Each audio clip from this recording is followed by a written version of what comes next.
நீண்ட காலமாக நிலவும் கழிவு நீர் வாய்க்கால் பிரச்சினைக்கு தீர்வு காண நிதி ஒதுக்கப்பட்டுள்ளதுடன் மருத்துவ கழிவுகளை எரியூட்டுவதற்காக மாங்குளத்துக்கு கொண்டு செல்வதற்குரிய வாகன வசதிகளும் செய்து கொடுக்கப்படும் என வடக்கு மாகாண கௌரவ ஆளுநர் என் வேதநாயகன் உறுதியளித்தார். மல்லாவி ஆதார மருத்துவமனையின் செயற்பாடுகள் மற்றும் தேவைப்பாடுகளை கண்டறிவதற்காக நேற்று புதன்கிழமை 18ஆம் தேதி மாலை ஆளுநர் அங்கு நேரடி பயணத்தை மேற்கொண்டார். இதன்போது மருத்துவமனையில் இயங்கி வரும் சிறுநீரக நோய் சிகிச்சை பிரிவு, அவசர சிகிச்சை பிரிவு மற்றும் விடுதிகளை ஆளுநர் நேரில் பார்வையிட்டார்.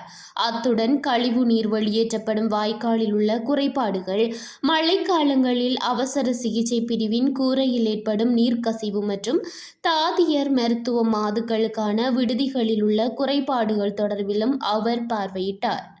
இதனைத் தொடர்ந்து நோயாளர் நலன்புரி சங்கத்தினர், மருத்துவர்கள் மற்றும் தாதிய உத்தியோகத்தர்களுடனான கலந்துரையாடல் இடம்பெற்றது.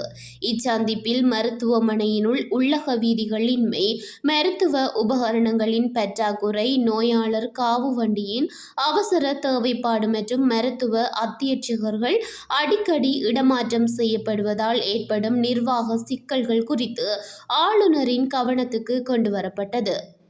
இதன்போது கருத்து தெரிவித்த முல்லைத்தீவு பிராந்திய சுகாதார சேவைகள் பணிப்பாளர், மல்லாவி மருத்துவமனை ஆதார மருத்துவமனையாக தரம் உயர்த்தப்பட்ட போதிலும் அதற்கேற்ப ஆளணி அதிகரிக்கப்படவில்லை எனவும், இருக்கும் மருத்துவர்களிலேயே ஒருவரை மருத்துவ அத்தியட்சகராக நியமிக்க வேண்டிய நிலை உள்ளதாகவும் சுட்டிக்காட்டினார். வடக்கு மாகாண சுகாதார அமைச்சின் செயலாளர் ஆளுநரின் விசேட வேண்டுகோளுக்கு அமைவாக 13 ஆண்டுகளின் பின்னர் வடக்கு மாகாணத்தில் ஆளணி முகாமைத்துவ திணைக்களத்தால் ஆளணி மீளாய்வுகள் மேற்கொள்ளப்பட்டுள்ளதாகவும், இதற்கமைய விரைவில் ஆளணிகள் அதிகரிக்கப்படுவதற்கான சாத்தியங்கள் உள்ளன எனவும் குறிப்பிட்டார்.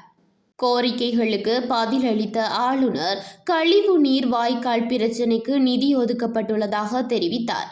மேலும் மத்திய அரசாங்கத்திடம் நோயாளர் காவு வண்டிகள் கோரப்பட்டுள்ளதாகவும், அவை கிடைக்கப்பெற்றதும் முன்னுரிமை அடிப்படையில் பின்தங்கிய பிரதேசங்களுக்கு வழங்கப்படும் எனவும் தெரிவித்தார்.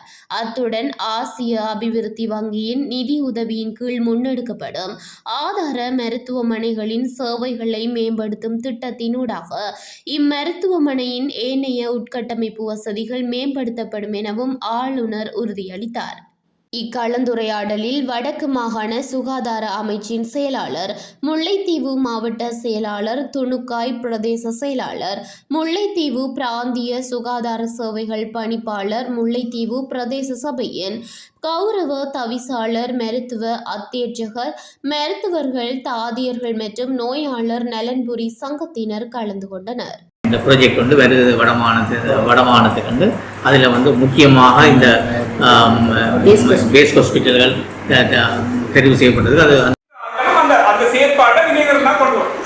டிஎஸ்ஆர் எல்லாம் மாதம் ஒரு கான்ஃபரன்ஸை போடுறேன். அப்போ விரும்பாமல் அங்கே இருந்த அட்மின் அதை ரன் பண்ணும். அது செய்த கட்டாயம் செய்யணும் சார், வேறுன்றதுக்காக செய்யணும்ன்ற பக்கம் போகும். தயவு செய்து இதெல்லாம் பிரச்சனையை நான் பேஷண்ட் வெல்ஃபேர் சொசைட்டி என்ற ரீதியில் நான் உங்களுக்கு முன்வைக்கிறேன். வந்து அபிவிருத்தி அடையக்கூடிய திட்டங்களை முன்மொழிஞ்சிருக்கிறோம். அடுத்தது கண்களுக்கு வந்து செய்கிறதுக்காண்டி கண்ணுக்குரிய அந்த ஈக்யூப்மெண்ட்ஸ், அந்த அதுக்குரிய கருவிகளை வேண்டுவதற்கும் அந்த கண்களுக்கு வந்து திறம்பட செய்கிறதுக்குரிய அதுக்குரிய முன்மொழிவுகள்.